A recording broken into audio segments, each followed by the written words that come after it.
guys, so sa mapagpalang panahon, no?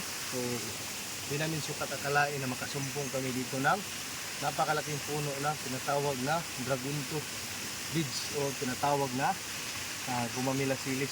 Ito yung mga buto niya, maliliit, kaya mas mainam po siya dahil pwede gawing bracelet, pwede ding ipaloob sa garapa. So yan po. Yan. Siyempre, kukuha pa kami. Yan. Napakalaki talaga. Yan. Video taran, patuyot mo. Napakalaking puno.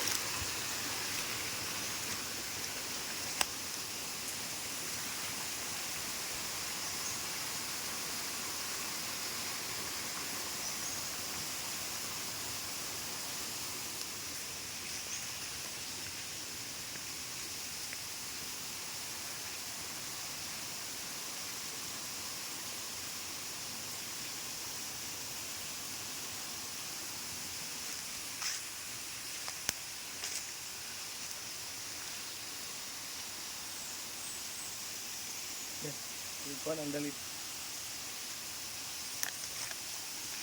Sabi sa dalit ba, oh? Parang bakod. Ang daming 5 star.